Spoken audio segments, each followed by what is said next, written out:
So you and I want to fight poverty, and one of the things that we've clicked on is that Web3 technologies have the potential to be one of the most profound opportunities to combat poverty that maybe we have ever seen. Certainly, 100%, 100%, 100%. At the end of the day, we can sit here and celebrate covers of magazines or write tons of articles about the next crypto billionaire and celebrate that person like it's the greatest thing since Jesus Christ.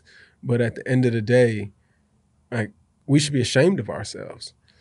Like we're creating wealth in the most expansive time in history for people that more often than not to say this is the case all the time, but that more often than not we're already good. While we sit here and there's populations like the good zone in DC, in Southwest Washington, DC, where the average income is $14,000 a year. Wow. And we think that that's perfectly acceptable. Like you and I also agree on the point that poverty is a social construct that doesn't need to exist. Totally unnecessary. Financial technologies that have been created recently, like cryptocurrencies, and the utilization of Web3 is the latest sort of iteration of how we can do it. It obviously allows us to do it at a much quicker and more efficient pace. But we could have eradicated poverty a long time ago. And this has been a relatively recent shift, though we've been able to do it for years. But there was a period when there was genuine scarcity and not enough to go around. But we passed that point. We don't live in that time now. We don't live in that time now. The second that they started building them rockets that look like dildos and shooting them up to the moon, the time had come and gone where you could tell me that people need to be living on the street. Like, Agreed. it's completely unacceptable. Like completely unacceptable. It was actually pre-spaceship even. Like we could have done this stuff.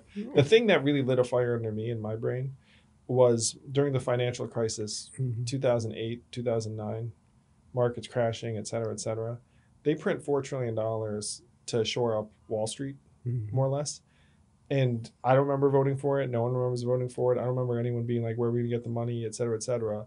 But I got to tell you, Darius, I saw that shit and was like, we just did what? We just printed $4 trillion to essentially make the banks whole. And I took from that this incredible revelation that if we'd wanted to, we could have produced $4 trillion worth of wealth, goods, services for the American people at any point up to then, if push came to shove. And I genuinely think that we are still dealing with the anger and the aftermath of that financial crash. Because that financial crash, and now it seems like ancient history because it's, 13, 14 years ago now. But it gave rise to the Tea Party. It gave rise to just a lot of populist anger where up until then, it was not clear to me even. It was not clear to me how rigged and jacked up the game was until they pulled that printer lever for the 4 trillion in 2008. After that, I was like, we can do anything.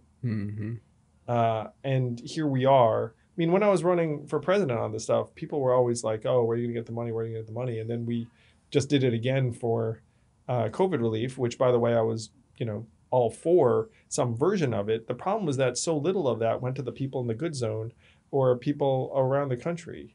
I did the math. It's like 17% of it went to people and families. 83% of it went to banks, airlines, giant firms. And now they're finding out that a lot of the money that got plowed to these companies didn't go to payroll preservation or whatever the heck, which was, by the way, entirely predictable.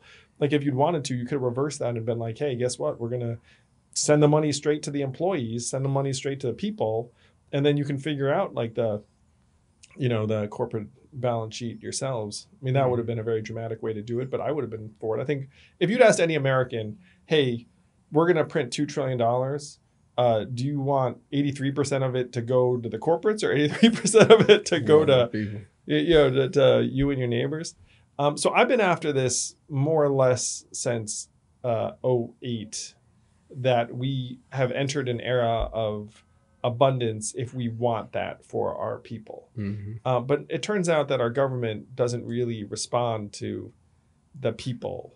It better start, man. It better start. And that's what we need to change. But you and I are going to work on activating the value creation of Web3 technologies to help the people that you're serving in the good zone and other people around the country as quickly as possible. Because you're right that right now it's not addressing the imbalances and ills the way that it could. And it's going to be good for everyone if we can bring the opportunity to the need.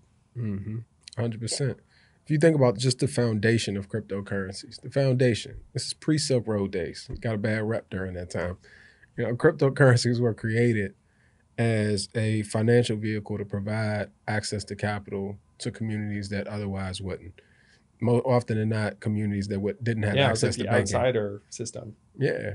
And somewhere along the line, we let greed creep in the same way that we do, again, so many other things with this deficit mindset, where when we step out here and we make these bold claims that, okay, we're going to utilize the blockchain or Web3 technologies to be able to provide more access to capital to communities, people will look at us like, oh my God, that's so crazy to think about. It's like, no, this is what it was made for in the first place. We just put it on Cash App, and then it became a thing where we're like, oh, it's a commodity now because there's a dollar value associated with it. Right? But again, back to my earlier point, as we sit here and celebrate how much wealth is being created in this moment, we should sit here and be ashamed of ourselves how That's not helping more people as often, much as it could or should. more often that wealth is not touching those that truly need it. Yeah, it's true.